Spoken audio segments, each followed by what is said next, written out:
आहा प्रभु करो दया, देव मोरे पद छाया। आहा प्रभु करो दया, देव मोरे पद छाया। हा हा प्रभु करो दया, देव मोरे पद छाया। एभयास कुशुक त्रिभुवना, एभयास कुशुक त्रिभुवना। प्रभुपाद पतित पताना, गुरुदेव हरि दशरना। जय प्रभुपाद, प्रभुपाद, प्रभुपाद। जय प्रभुपाद, जय जय प्रभुपाद, प्रभुपाद, प्रभुपाद। जय प्रभुपाद, जय जय गुरुदेव, गुरुदेव, गुरुदेव। जय गुरुदेव। निताय गौर हरि बोल, हरि बोल, हरि बोल, हरि बोल। हरे कृष्णा माता जी। हरे कृष्णा माता जी, बहुत बहुत धन्यवाद।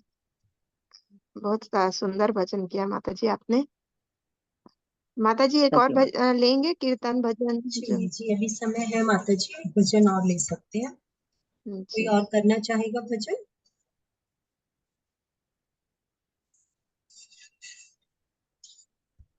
हरे कृष्णा। आप में से कोई और करना चाहेंगे तो प्लीज हैंड रेज कीजिए।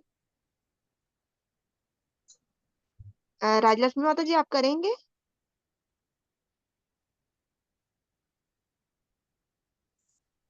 म्यूट में है, म्यूट क्यों है? चलिए आज हम आप लोगों को हरे कृष्णा। माता जी कोई वो करना चाहेगा, आरती करना, वो करना चाहेगा, गुरु वंदना करना चाहेगा?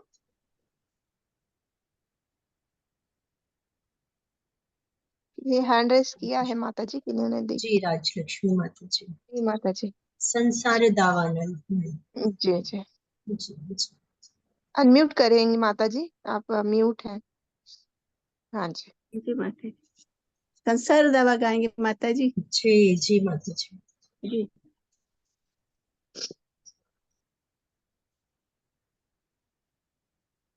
माता जी हमारे डिवोटीज को पता भी चले कि हम सुबह मंगला आरती जो हमारी रहती है तो उसमें हम जो गुरु वंदना करते हैं। जी तो जी आप कीजिए माता जी। श्री गुरुवाष्टकम। जी। संसार दावानल लोका, त्राणाय कारुण्य घनघनत्वं, प्राप्तस्य कल्याण गुणानवस्य, वन्दे गुरु श्री चरणारविन्दम्। महाप्रभो कीर्तन नृत्य गीता, वादित्रमाद्यान् मनसोरसेन, रोमाञ्चकम्पाश्रुतरङ्गभाजो, वन्दे गुरो श्रीचरणारविन्दम्। श्रीविग्रहाराधन नित्यनाना, सिंगारतन मंदिरमर्जनादो, युक्तस्य भक्तांश्च नियुञ्जतोऽपि, वन्दे गुरो श्रीचरणरविन्दम्। चतुर्विध श्री भगवत्प्रसादो, स्वध्वन तृप्तान् हरिभक्तसन्दान्, कृत्वैव तृप्तिं भजत सदैव, वन्दे गुरु श्रीचरणरविन्दम्। श्रीराधिका माधवयोरपारा, माधुर्यलीला गुणरूपनाम्नां, प्रतीक्षणा स्वादनलोलुपस्य, वन्दे गुरो श्रीचरणरविन्दम्। निकुञ्जयोनो रतिकेलिसिद्धये, यायालिभिर्योक्तिरपेक्षणीया, तत्र दिदक्ष्या दत्तिवल्लभस्य, वन्दे गुरु श्रीचरणरविन्दम् साक्षाधरित्वेन समस्तशास्त्रैर् उक्तस्तथा भाव्यत एव सद्भिः किन्तु प्रभोर्यः प्रिय एव तस्य वन्दे गुरु श्रीचरणरविन्दम् यस्य प्रसादात् भगवत्प्रसादो यस्य प्रसादात् न गति कुतोऽपि ध्यायं स्तुवं तस्य यशस्तिसन्ध्यं वन्दे गुरो श्रीचरणरविन्दम् वन्दे गुरो श्रीचरणरविन्दम् वन्दे गुरो श्रीचरणरविन्दम्। हरे कृष्णा माता जी, बहुत सुंदर माता जी, बहुत अच्छा लगा जी। थैंक यू माता जी, बहुत बहुत सुंदर माता जी, बहुत सुंदर। धन्यवाद माता जी। आज माता जी हमारे साथ यूथ भी है, तो अगर कोई उसमें से कीर्तन करना चाहे तो आप लोग हैंड रेज कर सकते हैं माता जी।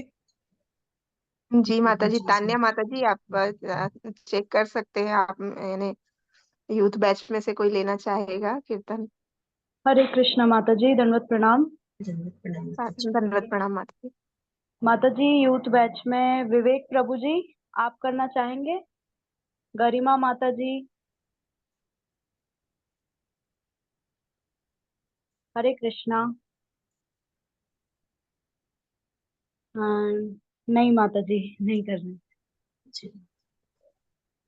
ठीक है, चलिए हम लोग शुरू कर लेते हैं, समय हो गया है, हम लोग शुरू करते हैं मंगलाचरण से। जी माता जी, हरे कृष्ण। हरे कृष्ण।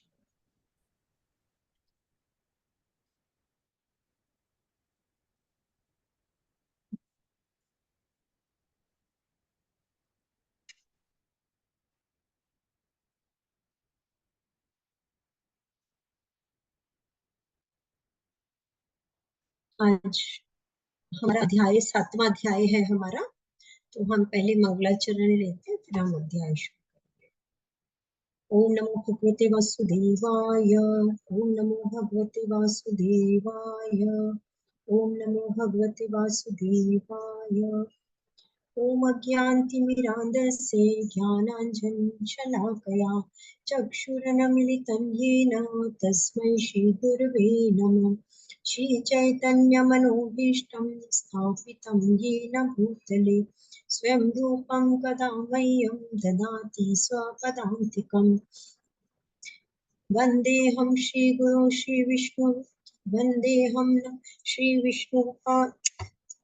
एक सेकंड माता जी, मेरा कॉल आ गया है।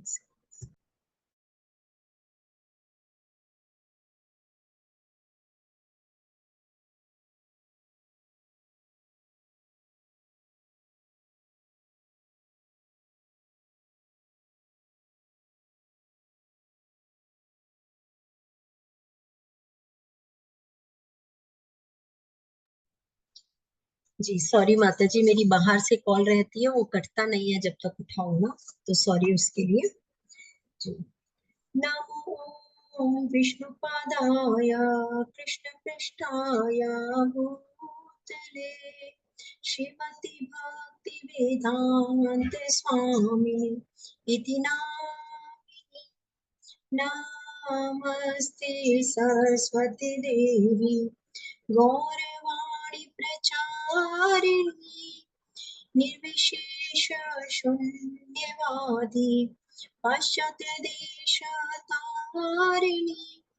श्री कृष्ण चैतन्य प्रभु नित्यानंद श्री अद्वैत गदाधर शिवसादि गौर भक्त वृंद। हरे कृष्ण कृष्ण कृष्ण हरे हरे, हरे राम राम राम हरे हरे। हरे कृष्ण कृष्ण कृष्ण हरे हरे, हरे राम राम राम हरे। हरे कृष्ण सभी को, सभी का कक्षा में आज बहुत बहुत स्वागत है। तो आज हमारा अध्याय 7वां अध्याय है। तो हमारे अध्याय 6ठे अध्याय का नाम क्या था, कोई बताना चाहेगा? हरे कृष्णा। हरे कृष्णा। आप में से कोई बताना चाहेंगे? कल आप लोगों ने ध्यान योग पढ़ा होगा। जी माता जी, हैंड रेज है। गरिमा माता जी, अनम्यूट करें प्लीज।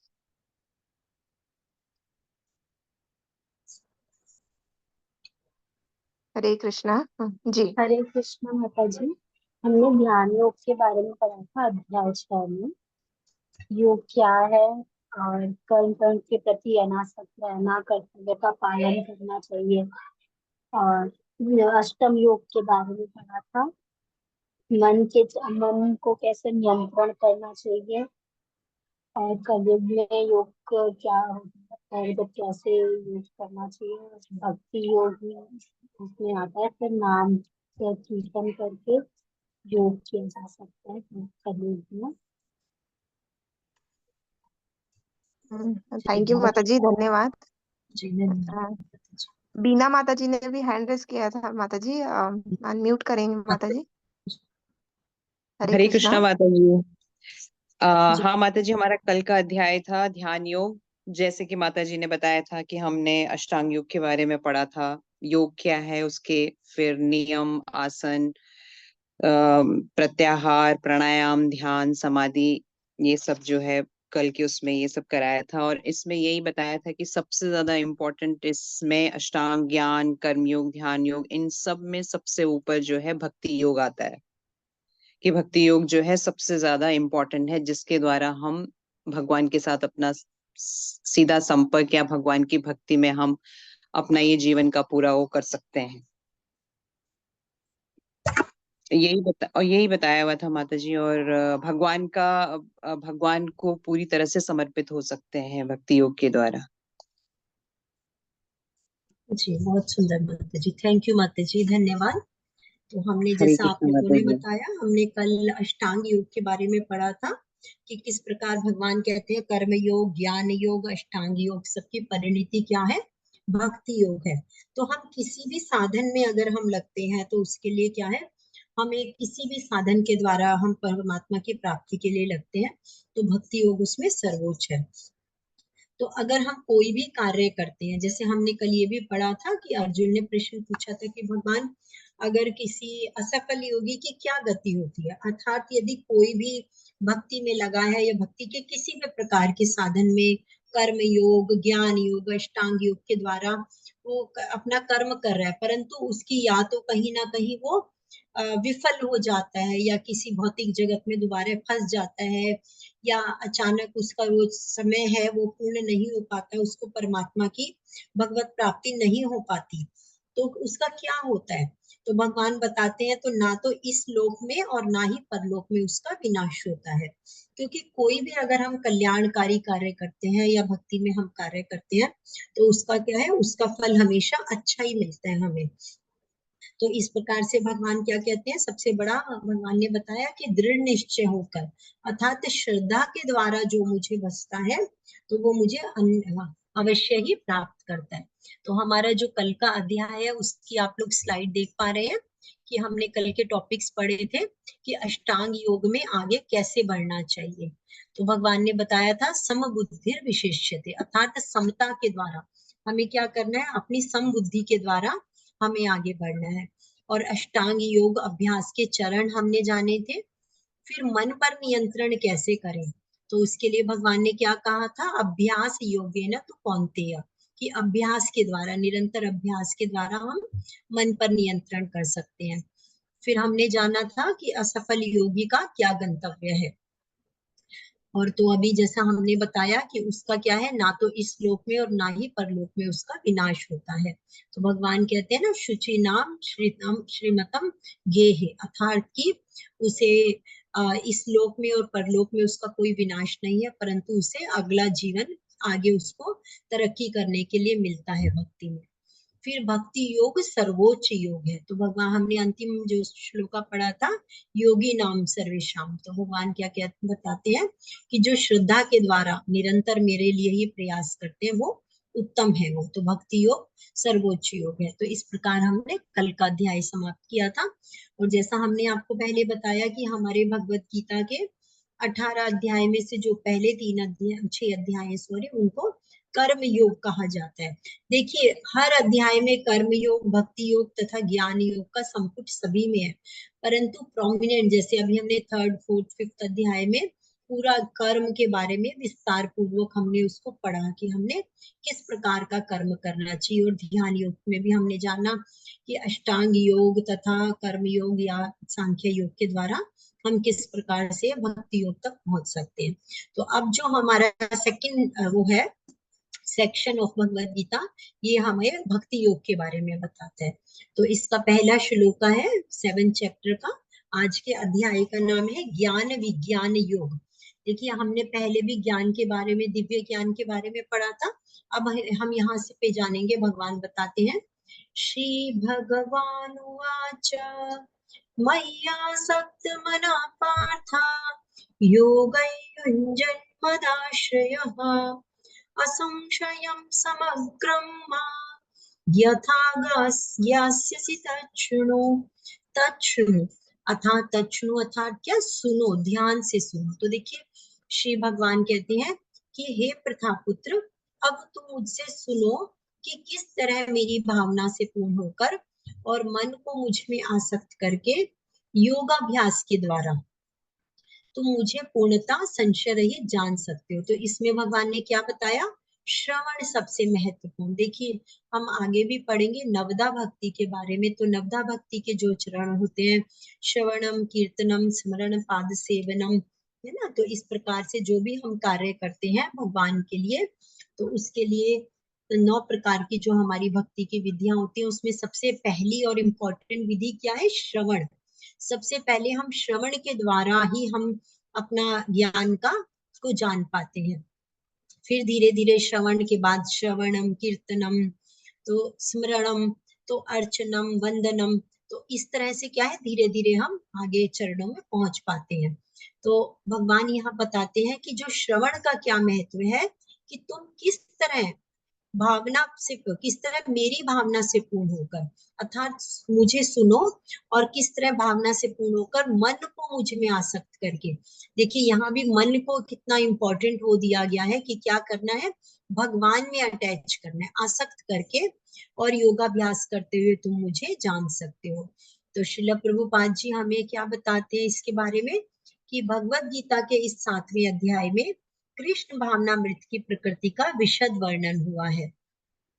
कृष्ण समस्त ऐश्वर्यों से पूर्ण है और वे इन्हें किस प्रकार प्रकट करते हैं, इसका इस अध्याय में हम जान पाएंगे। इसके अतिरिक्त इस अध्याय में यह भी बताया गया है कि 4 प्रकार के ऐसे भाग्यशाली ब्लेस्ड लोग होते हैं कि जो भगवान के प्रति, कृष्ण के प्रति आकर्षित होते हैं या आसक्त होते हैं। और 4 प्रकार के ऐसे व्यक्ति होते हैं जिन्हें कि भाग्यहीन बताया गया, कि जो कि कृष्ण की शरण में नहीं जाते हैं। तो आगे हम इसके बारे में जानेंगे कि कौन से 4 प्रकार के व्यक्ति ऐसे हैं जो भगवान की शरण ग्रहण करते हैं और जो नहीं कर पाते हैं। तो भगवान यहाँ बताते हैं कि अब मैं तुमसे पूर्ण रूप से व्यवहारिक तथा दिव्य ज्ञान कहूंगा। इसे जान लेने पर तुम्हें जानने के लिए कुछ और भी शेष नहीं रहेगा। क्योंकि क्या है, जैसे हमने पहले भी जाना था 4th चैप्टर में, कि दिव्य ज्ञान, जब हम भगवान का ज्ञान जान लेते हैं तो क्या है, हमारी बुद्धि निर्मल हो जाती है और निर्मल बुद्धि के द्वारा ही हम उस ज्ञान को पूर्ण रूप से प्राप्त कर पाते हैं। तो भगवान यहाँ क्या कह रहे हैं कि अगर मैं जो तुम्हें दिव्य ज्ञान कहूंगा, अगर वो तुम जान लेते हो तो इसके बाद में कुछ भी शेष नहीं रहता, अर्थात तुम पूर्ण ज्ञान को प्राप्त करते हो। मनुष्याणां सहस्रेषु कश्चिद्यतति सिद्धये यततामपि सिद्धानां कश्चिन्मां वेत्ति तत्त्वतः। कई हजार मनुष्यों में से कोई ही एक सिद्धि के लिए प्रयत्नशील होता है, और इस तरह सिद्धि प्राप्त करने वालों में से बिरला ही कोई मुझे वास्तव में जान पाता है। तो भगवान यहाँ क्या बता रहे हैं, हमने पहले भी ये श्लोका कई बार कोट किया, आप लोगों को बताया कि मनुष्य नाम सहस्त्रेषु, अर्थात हजारों लाखों में से कोई ही एक ऐसा मनुष्य होता है जो सिद्धि के लिए प्रयत्नशील होता है।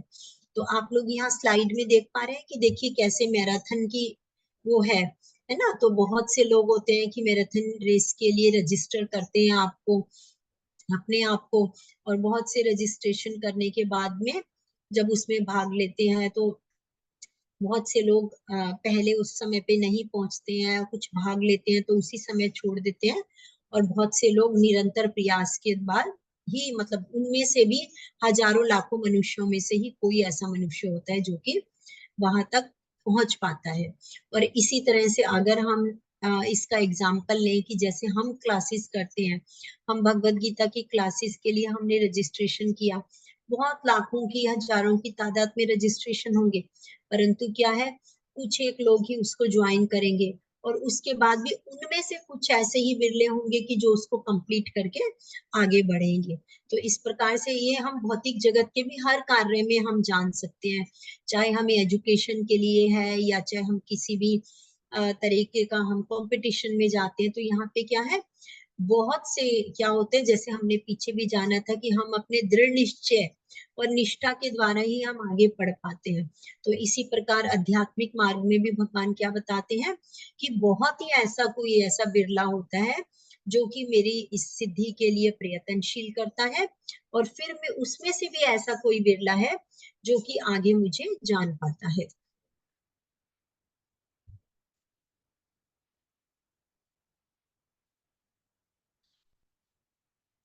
अब भगवान अपनी प्रकृति के बारे में बताते हैं यहाँ पर, भूमिरापुनलो वायु खम मनो बुद्धिरेव च अहंकारमिति ये भिन्ना प्रकृतिरष्टधा। भगवान बताते हैं कि पृथ्वी, जल, अग्नि, वायु तथा आकाश, ये क्या है, 5 प्रकार की प्रकृति है। देखिए हम जानते हैं ना कि ये जो पंच महाभूत है, ये भी पंच महाभूत अर्थात ये 5 प्रकार की प्रकृति, पृथ्वी, जल, अग्नि, वायु तथा आकाश, जो ये बाह्य प्रकृति है।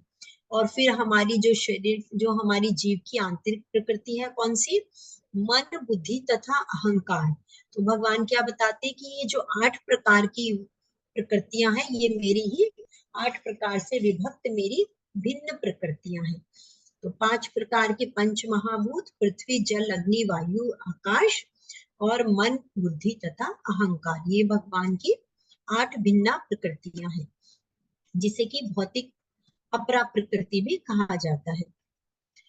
फिर भगवान बताते हैं, हे महाबाहु अर्जुन, इनके अतिरिक्त मेरी एक अन्य पराशक्ति भी है, जो उन जीवों से युक्त है जो इस भौतिक अपरा प्रकृति के साधनों का विदोहन कर रहे हैं। तो आप लोग यहाँ स्लाइड में देख पा रहे हैं कि जितने भी जीव हैं, चाहे पशु हैं, पक्षी हैं, मनुष्य है, प्रकृति का कोई भी जीव है, वो क्या है, भगवान की पराशक्ति है। क्योंकि देखिए उसमें क्या है, भगवान का अंश है। हमने जाना था कि हम जीव सभी क्या है, भगवान के अंश है। तो भगवान यहाँ क्या बता रहे हैं कि जो इनके अलावा, जो हमने अभी अपरा प्रकृति पढ़ी अर्थात 8 प्रकार की भौतिक प्रकृति, तो भगवान कहते हैं कि उसके अलावा मेरी एक अन्य पराशक्ति भी है, जो उन जीवों से युक्त है, अर्थात ये जो जीव है सभी, जो कि इस भौतिक अपरा प्रकृति के साधनों का विदोहन कर रहे हैं, अर्थात उनका इस्तेमाल कर रहे हैं, उनका उपयोग कर रहे हैं। सारे प्राणियों का उद्गम इन दोनों शक्तियों में ही है। इस जगत में जो कुछ भी भौतिक तथा आध्यात्मिक है, उसकी उत्पत्ति तथा प्रलय मुझे ही जानो।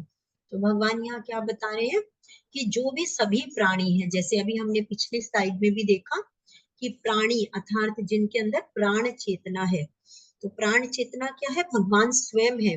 जो हम कहते हैं ना कि देखिए अगर कोई एक व्यक्ति पड़ा हुआ है, अगर वो जीवित है, प्राण शक्ति है उसके अंदर, तो वो कोई भी कार्य कर सकता है। तो वो प्राण शक्ति क्या है, भगवान स्वयं है। तो भगवान यहाँ बताते हैं कि जो सारे प्राणियों का उद्गम इन दोनों शक्तियों में है, इस जगत में जो कुछ भी भौतिक तथा आध्यात्मिक है उसकी उत्पत्ति तथा प्रलय मुझसे ही है। अर्थात क्या है, भगवान ही सभी चीजों के सृजन करने वाले हैं तथा प्रलय करने वाले अर्थात संहार करने वाले हैं। हे धनंजय, मुझसे श्रेष्ठ कोई सत्य नहीं है।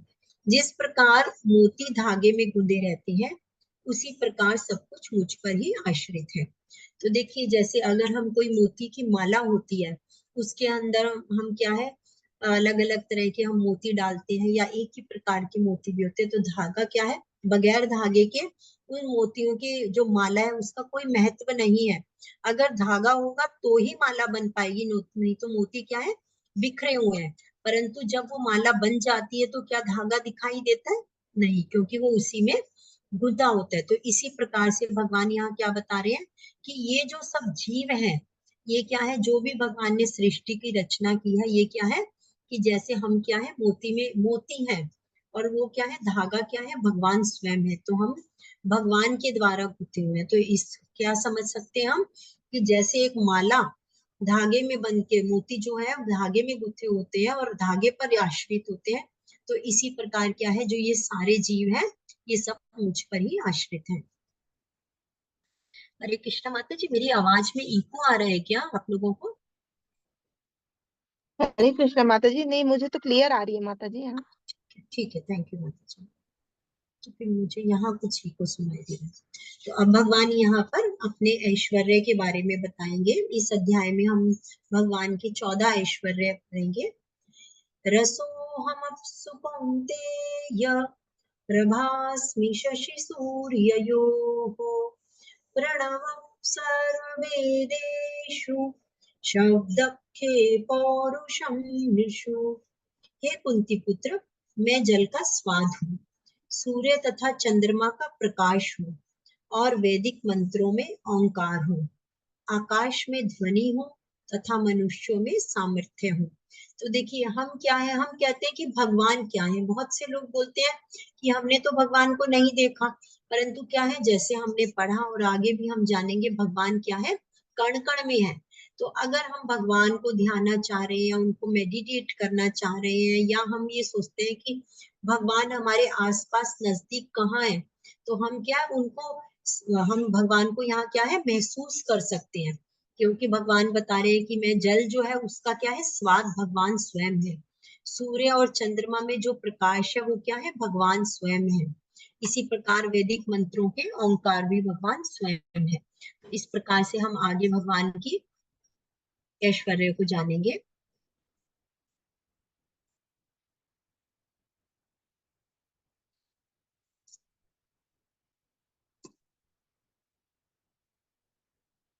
देखिए, भगवान यहाँ बताते हैं कि whom and among whom।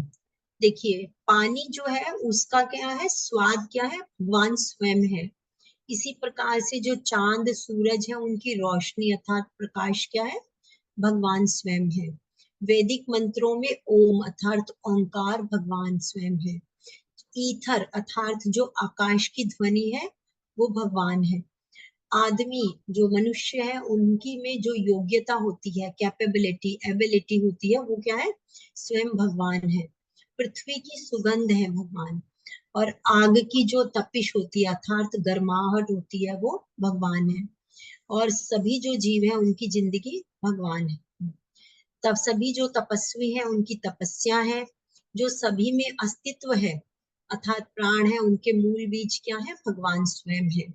जो बुद्धिमान है उनकी बुद्धि भगवान है। जो सभी शक्तिशाली पुरुष है उनका कौशल भगवान है। और जो सभी जो स्ट्रॉन्ग पैशनेट और डिजायर्स हैं उसमें क्या है, जो उनकी शक्ति है वो भगवान है स्वयं।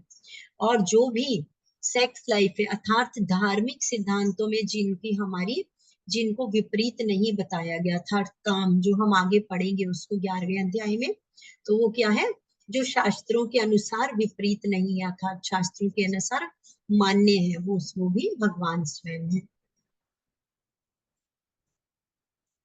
तो इस प्रकार से हम भगवान को सभी ऐश्वर्यों में हम उनको जान सकते हैं, ध्यान सकते हैं कि भगवान सभी तरफ से हमारे आसपास, सभी हम भगवान को महसूस कर सकते हैं।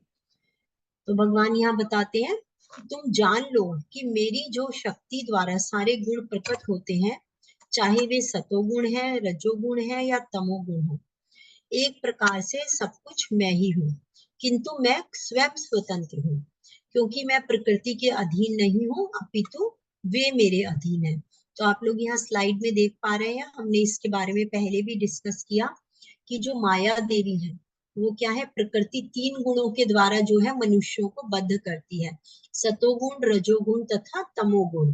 तो भगवान यहाँ बता रहे हैं कि जो प्रकृति के 3 गुण है वो भी मुझसे ही प्रकट होते हैं, परंतु मुझसे ही प्रकट होते हैं, और बद्ध जीव उनकी अपने कर्मों और गुणों के द्वारा उनसे बद्ध हो जाता है। परंतु प्रकृति के गुणों के भगवान अधीन नहीं है, अपितु जो माया है या प्रकृति के 3 गुण है वो भगवान के अधीन है।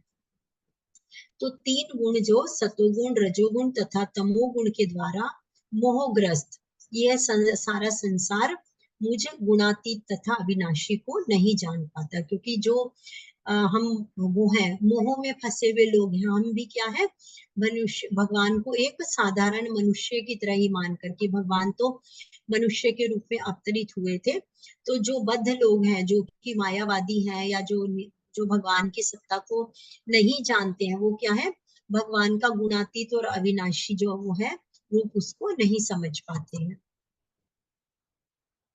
तो भगवान यहाँ बताते हैं दैवी होइषा गुणमयी मम माया दुरत्यया मामेव ये प्रपद्यन्ते मायामेता तरन्ति ते। प्रकृति के इन 3 गुणों वाली मेरी देवी शक्ति को पार कर पाना कठिन है, किंतु जो मेरे शरणागत हो जाते हैं वे सफलता इसे इसे पार कर जाते हैं।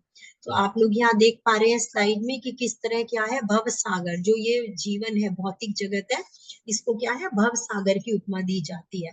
तो इस भव सागर को पार लगाने वाले कौन है, भगवान स्वयं है। तो आप देख पा रहे हैं कि जो भगवान का भक्त है, हम आगे भी पढ़ेंगे, बहुत से ऐसे हैं, गजेंद्र मोक्ष की आप लोगों ने कथा सुनी होगी अगर, तो या कोई भी भगवान को ध्याता है तो क्या है कि भगवान यहाँ बताते हैं कि जो मुझे ध्याता है या मेरे शरणागत हो जाता है तो वो प्रकृति के इन 3 गुणों से पार हो जाता है, और वो इसे सरलता से इस भव सागर को पार कर पाता है।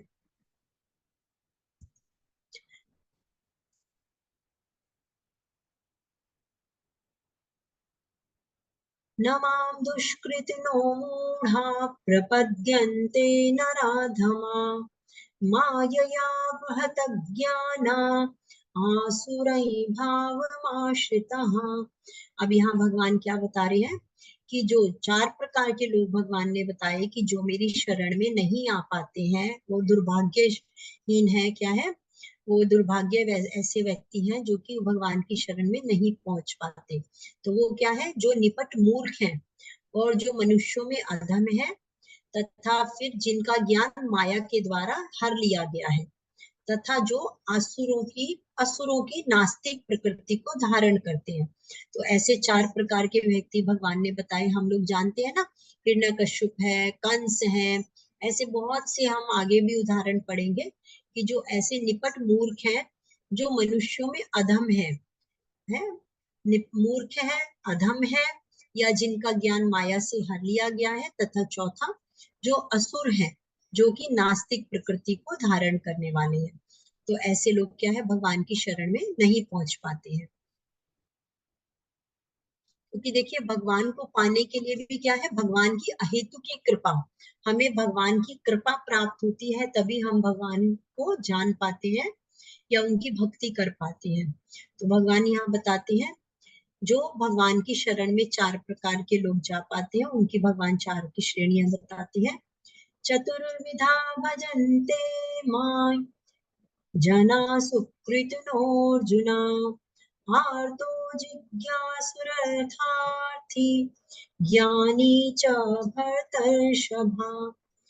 हे भरतश्रेष्ठ, 4 प्रकार के पुण्यात्मा मेरी सेवा करते हैं। वो 4 प्रकार के कौन है प्राणी, आर्त, जिज्ञासु, अर्थार्थी तथा ज्ञानी।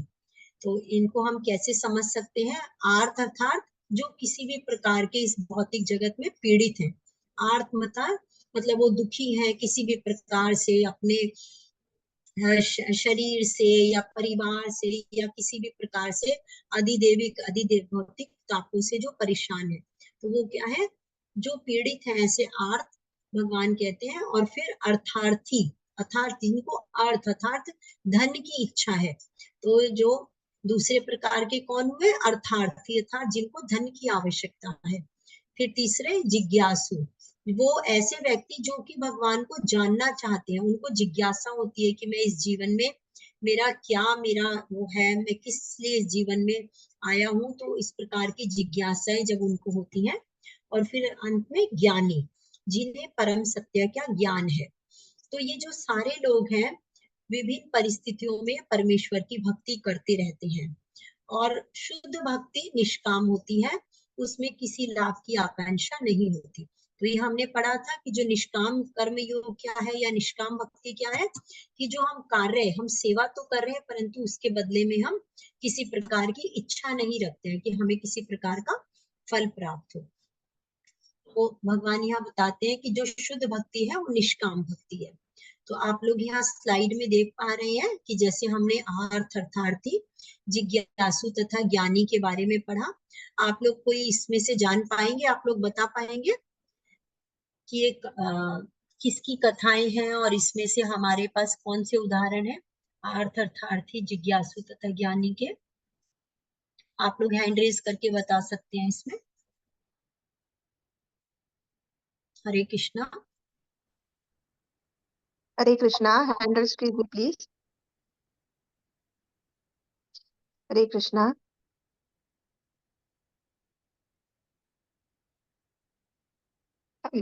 माता जी मैं बता सकती हूँ, अगर कोई नहीं जी बता रहे जी हैं। जी जी बताइए माता जी। हाँ जी माता जी, पहले तो गजेंद्र है जी जी माता जी। दूसरी जो है द्रौपदी है। जी और तीसरे का उत्तरा तो नहीं है माता जी। जी नहीं जी नहीं माता जी। नहीं जी नहीं, ये नैमिषारण्य के ऋषि हैं, और जो समझ रहे हैं सुखदेव मुनि से चौथे जो है। जी जी और ये अब जो पांचवा है वो ध्रुव महाराज है माता जी। जी और ये छठे तो हमको पता ही है माता जी, हनुमान जी और राम जी हैं जी जी हाँ जी जी जी। और सुग्रीव के साथ साथ सेना होंगी पूरी जी। माता जी। और अंत में माता जी? अंत में माता जी ये सारे वो नैमिषारण्य के सभी जी ऋषि हैं माता जी, जो सुक मुनि से सुन रहे हैं माता जी। जी जी माता जी। नैमिषारण्य में हमने ये ऊपर शुकदेव मुनि है, जो हाँ जी। परीक्षित जी महाराज है, सुखदेव मुनि से वो सुन रहे हैं। और नैमिषारण्य में सारे ऋषि मुनि, जो हम सूत महाराज की कथा वो सुनते हैं जी। तो कोई और बताना चाहेगा? अभी बीना माता जी का भी हैंड रेस था। तो इसमें हम लोग क्या हम जान सकते हैं कि एग्जाम्पल हमने अभी जैसे पढ़े आर्थ अर्थार्थी, जिज्ञासु तथा ज्ञानी जी। कोई और बता पाएगा? सुखदेव जी महाराज की माता का नाम किसी को पता है?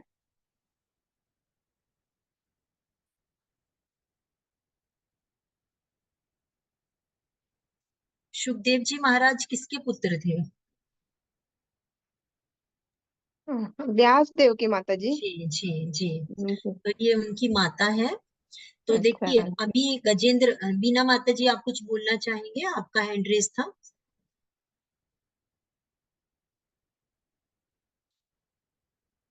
जी देखिए, ये जो गजेंद्र दिखाए गए हैं, गजेंद्र क्या है, यहाँ पे गजेंद्र को दिखाया गया आर्थ, क्योंकि क्या है, वो पीड़ित है, मगरमच्छ ने उनका पाँव पकड़ा हुआ है, आप लोग देख पा रहे हैं स्लाइड में। तो किस प्रकार से उन्होंने गजेंद्र मोक्ष तो बहुत ही फेमस, आप लोगों ने कभी सुना हो तो, गजेंद्र मोक्ष का जो स्रोत है बहुत ही फेमस स्रोत है वो। तो उन्होंने भगवान से प्रार्थना की, वहां पे जब उनको मगरमच्छ में वो नदी में स्नान करने गए, तो मगरमच्छ ने उनका पाँव पकड़ लिया, और उन्होंने अपनी रक्षा के लिए भगवान को जब पुकारा, तो वहां आसपास उन्हें कुछ नहीं दिखाई दिया, एक कमल का फूल दिखाई दिया, तो उन्होंने उनको तोड़ के और भगवान को समर्पित करते हुए जो स्तोत्र सुनाया, तो भगवान उनकी रक्षा के लिए स्वयं आए। तो इसी प्रकार से अर्थ में ही द्रौपदी जी का आप उदाहरण देख पा रहे हैं कि वो क्या है, जिस प्रकार से वो पीड़ित है, जिस भरी राजसभा में उनका अपमान किया गया। तो ये चीरहरण का दृश्य है। तो यहाँ भगवान उनकी रक्षा के लिए आए हैं। तो इसी प्रकार से देखिए, ये जो तीसरी स्लाइड है, तो इसमें भगवान स्वयं, जब सुखदेव मुनि व्यास जी के पुत्र है वो, तो सुखदेव मुनि 16 वर्ष तक की आयु तक अपनी माता के गर्भ में थे। क्योंकि देखिए, जो सुखदेव मुनि थे वो पहले से ही ब्रह्म ज्ञानी थे। उनको पता था कि जब मैं इस पृथ्वी पर आऊंगा तो मुझे, हम जानते हैं ना, आगे भी हम पढ़ेंगे कि जब हम भौतिक जगत में आते हैं तो हम क्या है, प्रकृति के 3 गुणों के द्वारा बाध्य हो जाते हैं, और फिर क्या है, उसी के अनुसार हम कार्य करते हैं, अर्थात हमें माया से मोहित हो जाते हैं हम। तो इसीलिए वो उनका जन्म नहीं हुआ, क्योंकि वो जन्म नहीं लेना चाहते थे। तो जब भगवान कृष्ण ने उनको स्वयं वो दिया कि आपको कभी, आपके जन्म के बाद भी आपको जो माया है वो आपको पीड़ित नहीं करेगी, तब उनका जन्म हुआ था। तो ये ज्ञानी में वो आते हैं। और इसी प्रकार से आप लोग यहाँ देखिए कि ये जो नीचे की स्लाइड है, कि जहाँ पे ध्रुव महाराज है, तो ये ध्रुव महाराज, आप लोग इनकी कथा जानते होंगे ध्रुव महाराज की, कि इनकी 2 माताएं थी, सुमति तथा सुनीति। तो जो इनकी स्टेप मदर थी सुनीति, तो वो क्या थी कि उन्होंने इनको ये कहा कि तुम अपने पिता की उसमें गोदी में नहीं बैठ सकते, क्योंकि तुम जाकर और तुम राज्य के अधिकारी नहीं हो। तो इन्होंने अपनी माता, जो इनकी माता सुमति थी, उन्होंने कहा कि तुम्हारे तो पिता परम पिता हैं, तुम उनकी शरण में जाओ। तो ये क्या है जो हमने जाना, अर्थार्थी। अर्थार्थी ये क्या है, भगवान की शरण में जब गए थे, तो ये राज्य के उससे गए थे कि मैं भगवान, मैं भी मतलब इतना सामर्थ्यवान हो जाऊं। परंतु जब इन्होंने, भगवान ने इनको दर्शन दिए, तो इन्होंने क्या कहा कि मुझे अब किसी भी साम्राज्य, किसी भी राज्य के सुख की इच्छा नहीं है, जब मैं भगवान के दर्शन के बाद में। और इसी तरह से फिर अब आप यहाँ देख पा रहे हैं कि जैसे अभी माता जी ने बताया कि सुग्रीव मुनि और ये भगवान में, तो सुग्रीव जी क्या है, उनको भी जो उनकी पत्नी का हरण कर लिया था माली ने, और उनका राज्य हरण कर लिया था, तो क्या है, अर्थार्थी रूप में बताए गए। और इसी तरह से जो परीक्षित जी महाराज है, ये जिज्ञासु रूप में सुखदेव मुनि से, परीक्षित जी महाराज की भी आप कथा जानते होंगे, भागवतम, श्रीमद् भागवतम जो है, वहां उनकी शुरुआत किस तरह होती है, परीक्षित जी महाराज की उससे होती है, क्वेश्चन एंड आंसर से, कि जब वो, उनको तक्षक मुनि ने उनको वो दिया था, श्राप दिया था कि 7 दिन में डस लेंगे। तो उन्होंने जब अपनी मुक्ति के लिए जिज्ञासा की, तो सुखदेव मुनि से आप लोग देख पा रहे हैं स्लाइड में, तो ये जो बैठे हुए हैं, कर्सर मेरा जहाँ पर सुखदेव, वो है परीक्षित जी महाराज जिज्ञासु रूप में, और सुखदेव जी महाराज ज्ञानी रूप में। तो इस प्रकार से हमें चारों प्रकार के हमें उदाहरण स्लाइड में दिखाए गए हैं। तेषां ज्ञानि नित्ययुक्त एकभक्तिर्विशिष्यते, प्रियो हि ज्ञानिनोत्यर्थम् अहं स च मम प्रियः। इनमें से जो परम ज्ञानी है और शुद्ध भक्ति में लगा रहता है, वह सर्वश्रेष्ठ है, क्योंकि मैं उससे अत्यंत प्रिय हूँ और वह भी मुझे प्रिय है।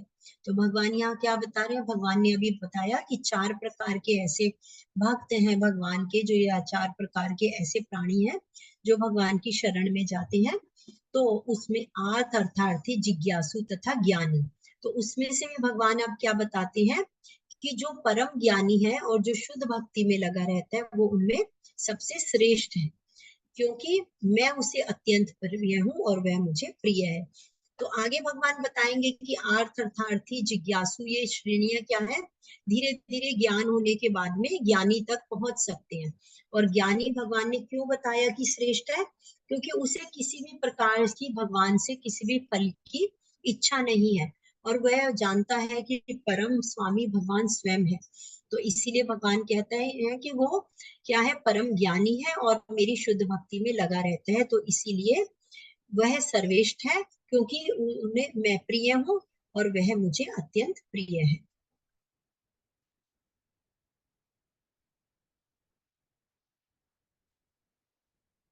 बहुनां जन्मनामन्ते ज्ञानवान् मां प्रपद्यते, वासुदेवं सर्वमिति स महात्मा सुदुर्लभः। तो भगवान यहाँ बता रहे हैं कि अनेक जन्म जन्मांतर के बाद जिसे सचमुच ज्ञान होता है वह मुझको समस्त कारणों का कारण मानता है और मेरी शरण में आता है, ऐसा महात्मा अत्यंत दुर्लभ है। तो हमने पहले भी पढ़ा कि क्या है, हमें अनेकों जन्म लग जाते हैं ये जानने के लिए कि हम कौन है, भगवान के साथ हमारा क्या संबंध है। तो हमें शास्त्रों में बताया गया है कि हम कितनी भी वो करें तो हमें 3 जन्म तो मिनिमम है, कि एक जन्म में हमारी अनर्थ निवृत्ति होती है, दूसरे जन्म में हमें आसक्ति होती है तथा अंतिम तीसरे जन्म में ही हमें जाके प्रेमा भक्ति प्राप्त होती है।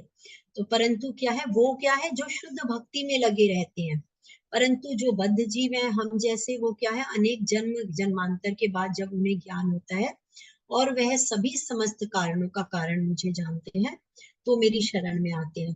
तो भगवान क्या कहते हैं, ऐसे महात्मा अत्यंत दुर्लभ है जो कि इस प्रकार से वासुदेव सर्वमिति, वासुदेव सर्वमिति की वो अर्थात भगवान कृष्ण को ही सभी चीजों का कारणों का कारण समझ पाते हैं।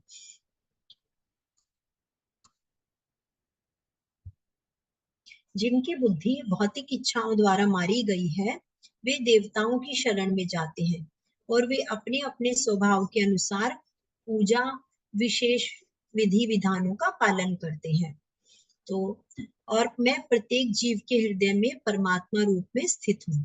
जैसे ही कोई किसी देवता की पूजा करने की इच्छा करता है तो मैं उसकी श्रद्धा को स्थिर करता हूँ जिससे वह उसी विशेष देवता की भक्ति कर सके। तो देखिए हमने कल भी जाना था कि भगवान क्या है, कभी भी किसी भी जो जीव है उसके क्या है, भगवान उसको क्या है पूर्ण स्वतंत्रता देते हैं, कर्म की स्वतंत्रता भगवान स्वयं देते हैं।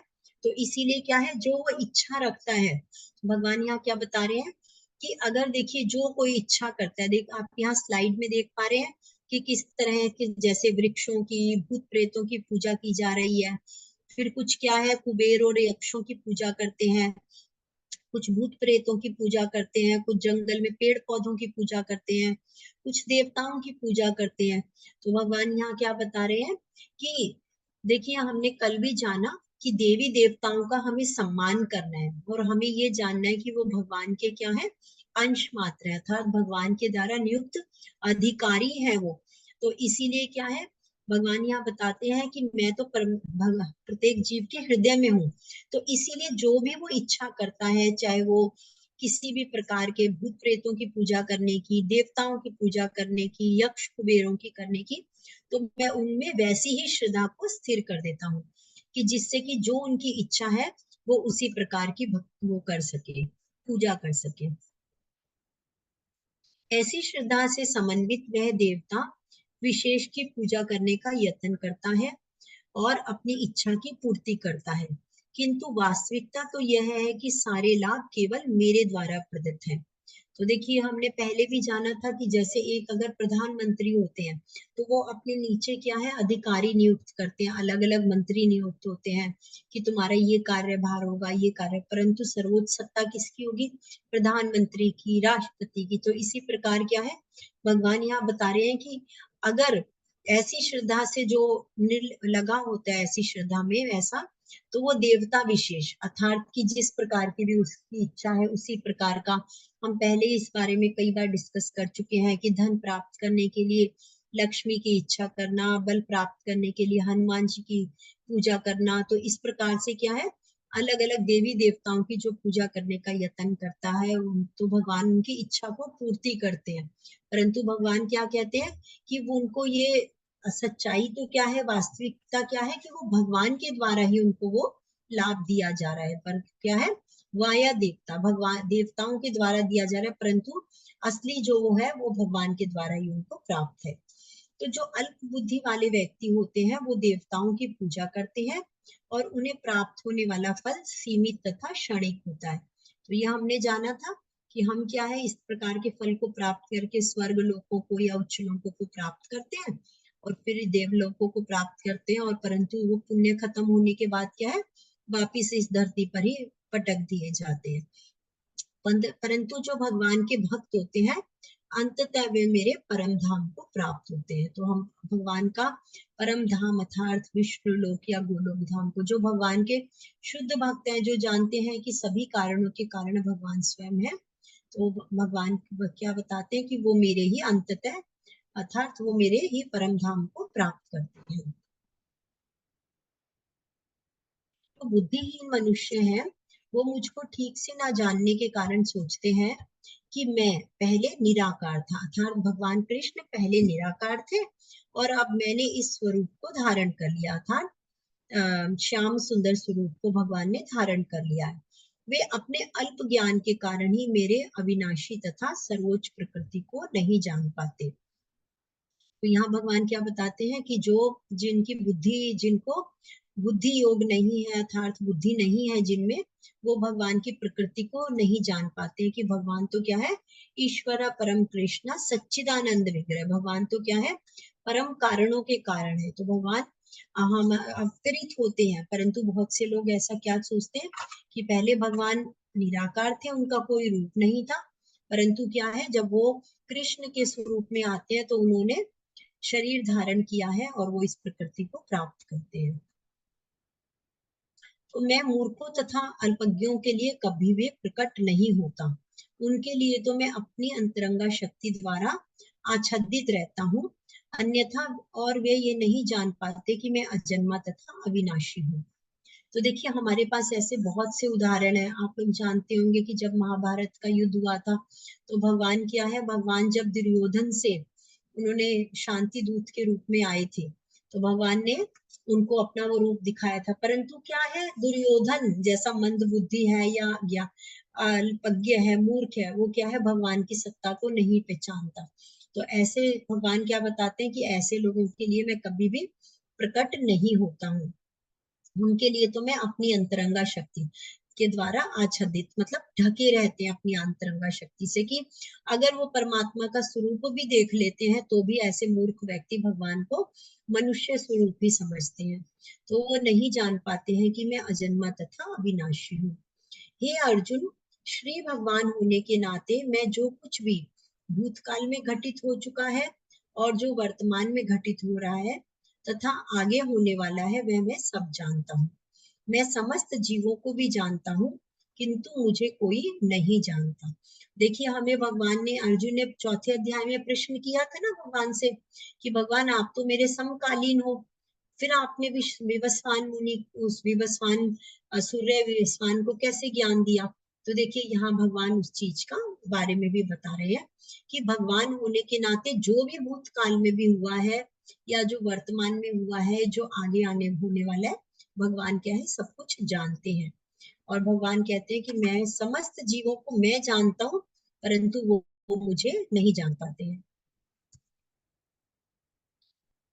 येषां त्वन्तगतं पापं जनानां पुण्यकर्मणां ते द्वन्द्वमोहनिर्मुक्ता भजन्ते मां दृढव्रताः। जिन मनुष्यों ने पूर्व जन्मों में तथा इस जन्म में पुण्य कर्म किए हैं और जिनके पाप कर्मों का पुण्यता उच्छेदन हो चुका है, वे मोह के द्वंद्वों से मुक्त हो जाते हैं और संकल्प पूर्वक मेरी सेवा में तत्पर होते हैं। तो यहाँ भगवान क्या बता रहे हैं कि देखिए जैसे अभी हमने बताया कि निरंतर प्रयास से कि हमें अनेक जन्म ले जाते हैं भगवान को प्राप्त करने के लिए। तो भगवान बता रहे हैं कि पूर्व जन्मों में तथा इस जन्म में जिसने पुण्य कर्म किए हैं और उनके पाप कर्म का उच्छेदन अर्थात समाप्त हो चुके हैं, नष्ट हो चुके, खत्म हो चुके हैं, वे मोह के द्वंद्वों से मुक्त हो जाते हैं और वे संकल्प पूर्वक मेरी ही सेवा में लगे रहते हैं। अर्थात क्या कि देखिए हम क्या है, इस अज्ञान वश मोह वश तो हम भगवान के पास नहीं जा पाते ना, क्योंकि हम पूर्ण शरणागति हमारे अंदर है ही नहीं। हमें ये कंफ्यूजन रहती है कि नहीं ऐसा है तो क्या हम अपनी जो दुर्बुद्धि कही है या हमारी छोटी बुद्धि है उसके कारण क्या है, हम प्रश्न उत्तरों में ही फंसे रह जाते हैं कि ऐसा हुआ तो भगवान क्यों, भगवान के इतने विवाह क्यों हुए, भगवान ने ऐसे जन्म क्यों लिया। तो हम क्या है, इन्हीं प्रश्नों में फंसे रह जाते हैं। परंतु भगवान कहते हैं कि जिन मनुष्यों ने अपने पहले पिछले जन्मों में या इस जन्म में पुण्य कर्म किए हैं तो उनसे क्या है, उनके पाप कर्म अगर नष्ट हो जाते हैं तो उनका ये मोह या अज्ञान दूर हो जाता है और फिर वो पूरी श्रद्धा के द्वारा मेरी सेवा में तत्पर रहते हैं। साधिभूतादिदैवं मां साधियज्ञं च ये विदुः प्रियाणकालेऽपि च मां ते विदुर्युक्तचेतसः। जो मुझ परमेश्वर को मेरी पूर्ण चेतना में रहकर मुझे जगत का, देवताओं का तथा समस्त यज्ञ विधियों का नियामक जानते हैं, वे अपनी मृत्यु के समय भी मुझ भगवान को जान व समझ पाते हैं। क्योंकि देखिए, अभी हमने परसों के अध्याय में भी पढ़ा था ना कि जो भरत महाराज है वो क्या है, भगवान की प्राप्ति के लिए ही गए थे, परंतु क्या है, अंत समय में भूल गए भजन करना और मोह में फंस गए। तो परंतु भगवान क्या कहते हैं, जो मेरी पूर्ण चेतना में रहकर पूर्ण चेतना में रहता है तो और जगत का ही मुझे जगत का और देवताओं का तथा समस्त चीजों का नियामक अर्थात कंट्रोलर मुझे ही जानता है, तो वो मृत्यु के समय मुझे भगवान को जान पाता है और समझ पाता है। अब श्रील प्रभुपाद जी हमें इस अध्याय के बारे में क्या बताते हैं कि ये 7वां अध्याय विशेष रूप से बताता है कि कोई किस प्रकार से पूर्णतः कृष्ण भावना भावित हो सकता है। कृष्ण भावना का शुभारंभ ऐसे व्यक्तियों के सानिध्य से होता है जो कृष्ण भावना भावित होते हैं। ऐसा सानिध्य आध्यात्मिक होता है। सानिध्य अर्थात क्या, संग। जैसे हम शुरू से पढ़ते आए हैं गुरु साधु शास्त्र, तो अगर हमें उनका संग मिलता है, सानिध्य मिलता है, तो क्या है, अगर हम उनकी शुरुआत हमारी कैसे होती है कृष्ण भावना भावित होने की, कि अगर हमें साधु और का संग मिलता है तो धीरे धीरे क्या होता है, हम आध्यात्मिक मार्ग पर बढ़ते हैं और इससे मनुष्य क्या है, प्रत्यक्ष रूप से भगवान के संसर्ग में आता है और वह भगवत कृपा से कृष्ण को भगवान समझ सकता है। साथ ही जीव के वास्तविक स्वरूप को भी वह समझ सकता है और यह समझ सकता है कि किस प्रकार कृष्ण को भुलाने से वह प्रकृति के नियमों द्वारा बद्ध हो जाता है और वह यह भी समझ जाता है कि मनुष्य जीवन भगवान कृष्ण भावनामृत अर्थात कृष्ण को ही पुनः प्राप्त करने के लिए मिला है और फिर वह इसका सदुपयोग परमेश्वर की अहेतु की कृपा प्राप्त करने के लिए ही मनुष्य को करना चाहिए।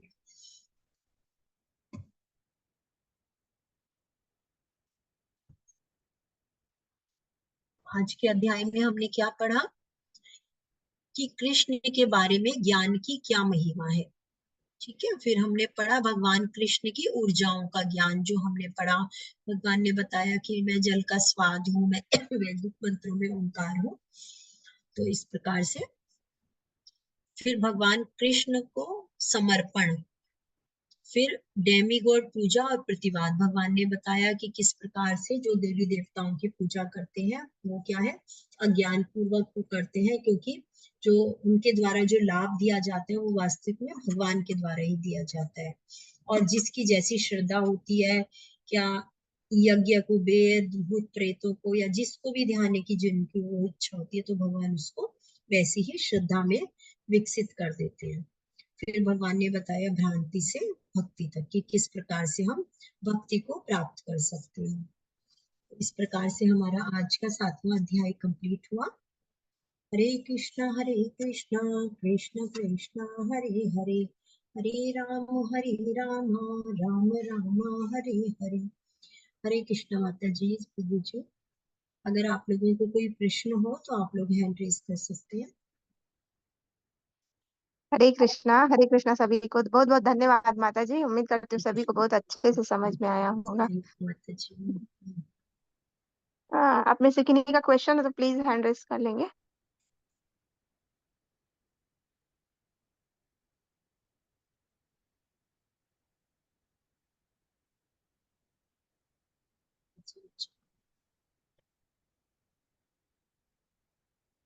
जी हरे हाँ कृष्ण। जी बीना माता जी, अनम्यूट करिए प्लीज माता जी, अनम्यूट करिए माता जी। हाँ हाँ, हो गया।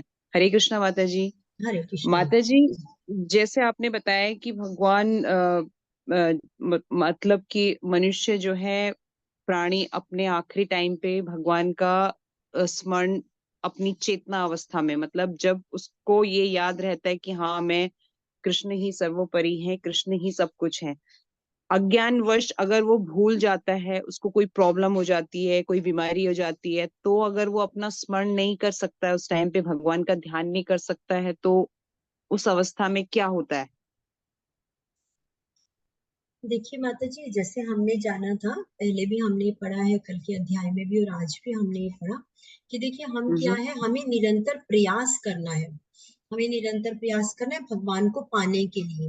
तो जैसे अभी आपने बताया कि कोई किसी को बीमारी के द्वारा या किसी को, देखिए अगर हमें भगवत प्राप्ति हमारे लिए हमारे उसमें है कि इस जीवन में हमें भगवत प्राप्ति है, तो अगर आपने अजामिल की कथा सुनी हो, अजामिल क्या है, एक बहुत ब्राह्मण थे, हमेशा भगवत भक्ति में लगे रहते थे, परंतु क्या है, किसी कारणवश वो गलत संगत में पड़ गए और गलत संगत में पड़ के वो वेश्यावृत्ति में लग गई और वेश्यावृत्ति में लगने के बाद बहुत वेश्यागमन किया, परंतु उनके जो पुत्र थे उनका नाम उन्होंने नारायण रखा था और अंत में जब उनकी मृत्यु का समय आया तो वो क्या है, नारायण नारायण पुकारते हुए तो विष्णु लोक को हो गई, क्योंकि क्या है, भगवान का नाम स्मरण ही, आज जो कलयुग में बताया गया कि नाम स्मरण ही सबसे बड़ा क्या है, तो इसीलिए माता जी हमें क्या है, निरंतर प्रयास करना है।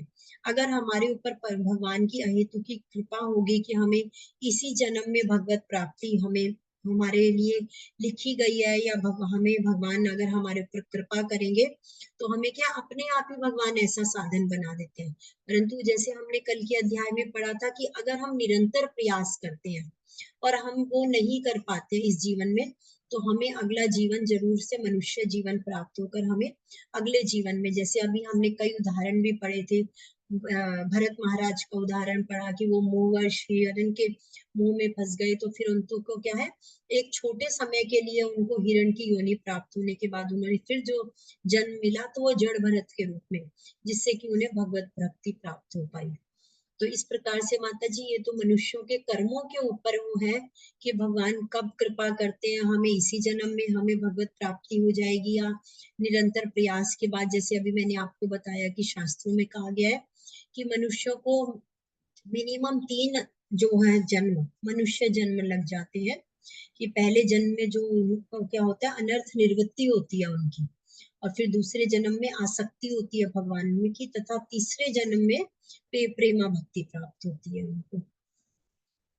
तो हम नहीं जानते माता जी कि अभी हमारा ये उसमें से कौन सा जन्म है, पहला है, दूसरा है, तीसरा है, या अभी हम पहले के लेवल तक भी नहीं पहुंच पाए हैं। ये तो हम क्या है, जैसे अभी हमने जाना कि कर्म करके फल भगवान के ऊपर ही अर्पित, भगवान को ही अर्पित कर देना, तो इसी प्रकार से भक्ति भी जो हम कर रहे हैं वो हम भगवान को ही समर्पित करके कर रहे हैं कि हम आपकी शरण में आना चाहते हैं या आपको पाना चाहते हैं, तो आप ही हमारे ऊपर कृपा कीजिए।